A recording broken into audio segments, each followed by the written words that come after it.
les méthodologies de résolution des tests d'hypothèse. Donc, regardez l'idée, donc les buts recherchés. Alors, qu'est-ce qu'un test? Le principe général. Les tests statistiques fonctionnent tous sur le même principe, c'est-à-dire on va énoncer une hypothèse sur la population mère. C'est-à-dire que l'on va dire, on va supposer par exemple que la moyenne sur la population mère est de temps, ou la proportion sur la population mère est de temps. Mais cette hypothèse, on va vouloir savoir si elle est cohérente ou pas.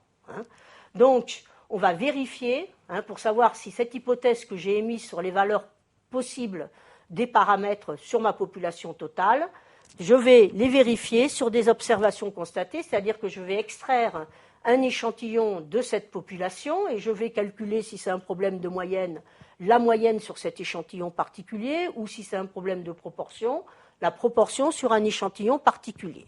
Et je vais donc vérifier sur les observations constatées si elles sont vraisemblables dans le cadre de l'hypothèse émise.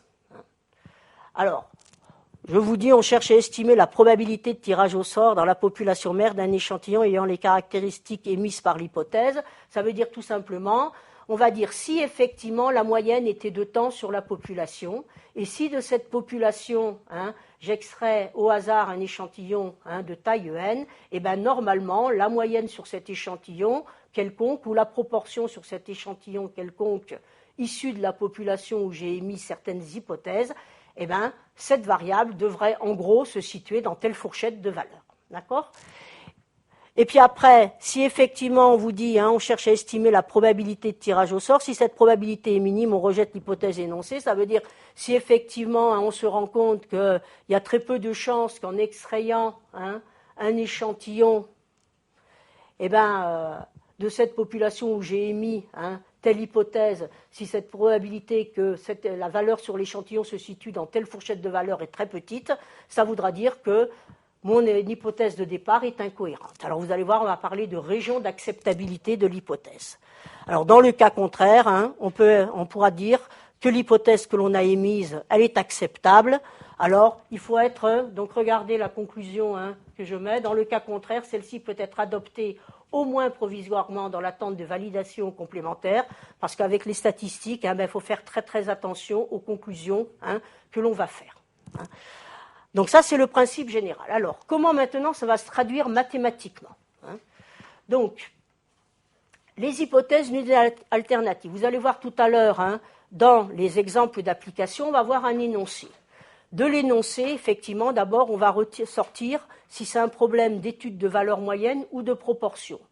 La logique, après, étant la même, mais bien évidemment, si c'est un problème de moyenne, on travaillera avec certaines lois d'échantillonnage. Si c'est un problème de proportion, avec d'autres lois d'échantillonnage. Donc, il faudra d'abord cerner, est-ce que c'est un problème de moyenne et d'écart type? Et puis, il va falloir effectivement, d'abord, la première chose, savoir quelle est l'hypothèse que l'on veut tester. Et donc, on va parler l'hypothèse à tester, c'est ce qu'on va appeler l'hypothèse nulle. Donc, on va avoir une hypothèse à tester qu'on va appeler l'hypothèse nulle et que l'on a l'habitude de noter H0. Et obligatoirement, on va avoir une hypothèse alternative, c'est-à-dire qu'on va tester l'hypothèse nulle contre une autre hypothèse. Alors cette hypothèse, je vous dis, elle s'accompagne impérativement de l'hypothèse dite alternative et que l'on note en général H1. Donc il faudra, d'après l'énoncé, bien définir l'hypothèse H0 et l'hypothèse H1. Donc ça, il faudra faire attention parce que si vous vous trompez dans effectivement la dénomination surtout de l'hypothèse alternative, parce que vous allez voir l'hypothèse nulle, elle a toujours la même allure, elle n'a qu'une seule forme, tandis que suivant l'énoncé, l'hypothèse alternative, elle sera différente.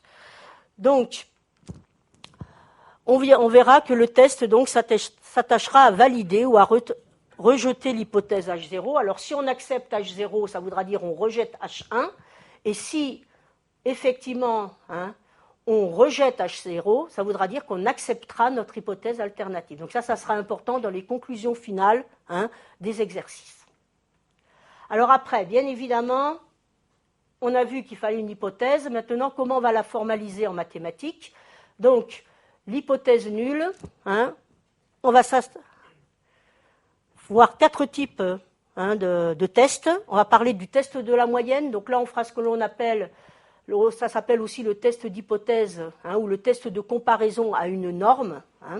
Donc, sur la moyenne, l'hypothèse H0, ça sera toujours la moyenne prend une certaine valeur. Donc là, il a fallu qu'on prenne une notation pour le dire de manière très générale. Vous verrez tout à l'heure dans les exercices d'application, et bien effectivement, l'énoncé nous permettra de donner une valeur numérique à ce M0. Donc mon hypothèse, si je fais un test sur la moyenne, ça sera toujours ma moyenne sur la population mère prend la valeur M0.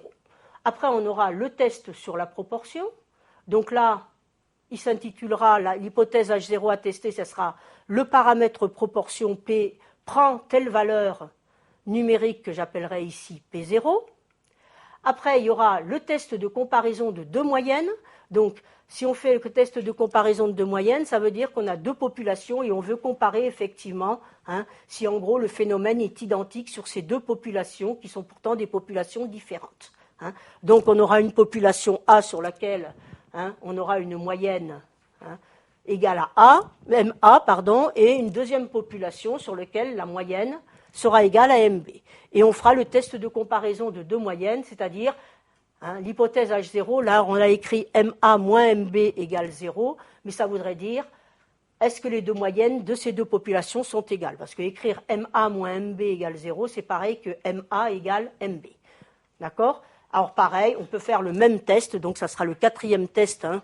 On s'arrêtera ici, en sachant qu'après la théorie de l'échantillonnage, elle peut être beaucoup plus costaud et il y a d'autres tests, mais au niveau du DCG, vous arrêterez à ces 4 types de tests.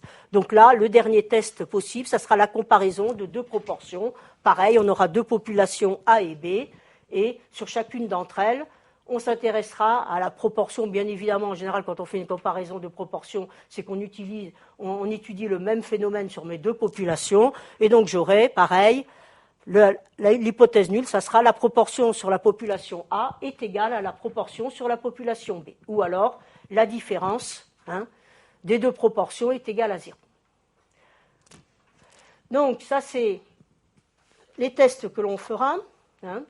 Donc, première chose, ça sera effectivement définir. Vous allez voir que pour la détermination, la méthodologie de résolution d'un test, ça se fera en 3 étapes. La première étape, ça sera bien définir les hypothèses. La deuxième étape, ça va être de définir ce qu'on va appeler la région d'acceptabilité d'une hypothèse. Et après, on aura une troisième étape, ce qu'on appellera la règle de décision. Donc là, on aborde la première étape. Comment définir les hypothèses? Donc toujours pareil, principe général, définition. Alors, ce que je vous disais tout à l'heure, définir en premier lieu l'hypothèse H0. Qu'est-ce que ça voudra dire? Ça voudra dire d'abord, suivant l'énoncé, on va voir que l'on étudie un problème moyenne, par exemple les quantités moyennes d'articles vendus par jour, la dimension, ce que je disais tout à l'heure, moyenne d'une pièce fabriquée par une machine.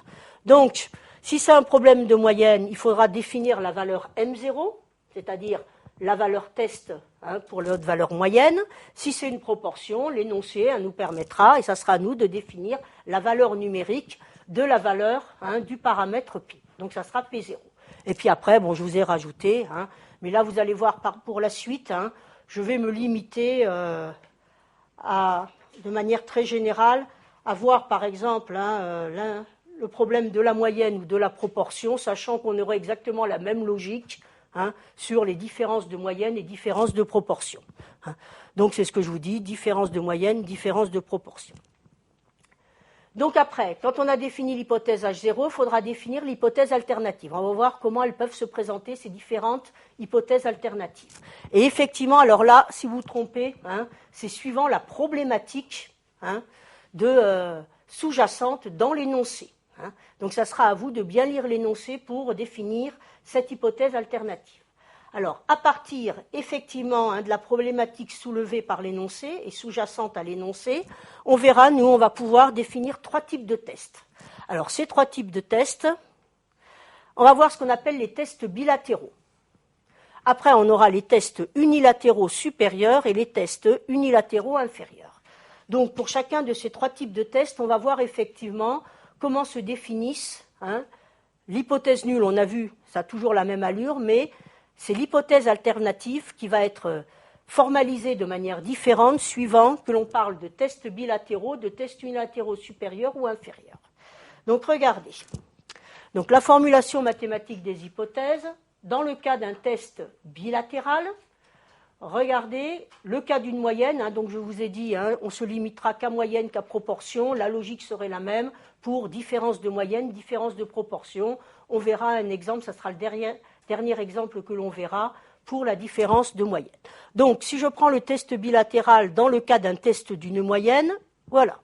Tout simplement, on a dit l'hypothèse nulle, c'est m moins égale m0. Et obligatoirement, si c'est bilatéral, ça veut dire l'hypothèse alternative, je teste l'égalité de ma moyenne à la valeur m0 contre m ne prend pas cette valeur m0. Ça, quand on aura mis en place cette hypothèse alternative-là, on saura qu'on a affaire à un test bilatéral. Alors après, le cas d'une proportion, l'hypothèse nulle, ça sera P égale telle valeur P0. Si c'est un test bilatéral, l'hypothèse alternative s'écrira toujours ma proportion P ne peut pas prendre, en gros, ne prend pas cette valeur P0. Donc ça, c'est bilatéral. Après, on va avoir les tests inférieurs, unilatéral inférieur ou unilatéral à droite. Je crois que vous verrez tout à l'heure, je crois que c'est plus simple de se souvenir inférieur. Pourquoi, vous allez tout de suite comprendre, mais dans des bouquins, vous pouvez voir le terme unilatéral à droite. Moi, je trouve que unilatéral inférieur, c'est plus simple pour se souvenir.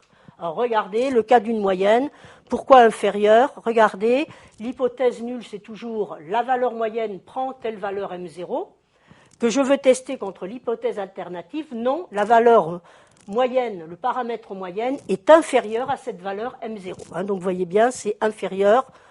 Ça correspond bien à la dénomination unilatérale inférieure. Alors que unilatérale à droite, c'est un peu plus compliqué. Vous allez voir tout à l'heure sur les schémas, pour voir ce qu'on appelle les régions d'acceptabilité. C'est lié à la forme de ce que l'on appelle la zone de rejet. Mais moi, je crois que c'est beaucoup plus simple, le test unilatéral inférieur, donc ça veut dire mon hypothèse alternative, c'est la moyenne inférieure à la valeur M0. Alors bien évidemment, si c'est le cas d'une proportion, regardez, c'est la même chose. Mon hypothèse nulle, c'est toujours ma proportion prend cette valeur M0 que je vais tester contre, donc à ce moment-là, l'hypothèse alternative, P est inférieure à P0. Alors, avec ce même raisonnement, regardez, on met en place aussi ce que l'on appelle le test unilatéral. Au lieu d'être inférieur, c'est supérieur. Regardez la différence. Si c'est une moyenne, c'est l'hypothèse alternative.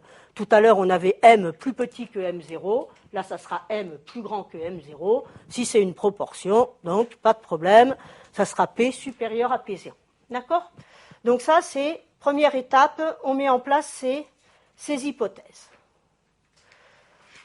Donc, ça, c'est uniquement l'énoncé et les buts recherchés dans l'énoncé qui vous permettront de bien définir votre hypothèse alternative et donc de savoir par la suite si on a affaire à un test bilatéral, unilatéral à gauche ou à droite. Donc maintenant, on passe à la deuxième étape, la région d'acceptabilité de H0, et c'est là qu'il faudra faire des calculs basés sur la loi normale. Alors là, on va voir surtout, grâce au petit graphique avec notre loi normale, comment effectivement mes zones d'acceptabilité se présentent.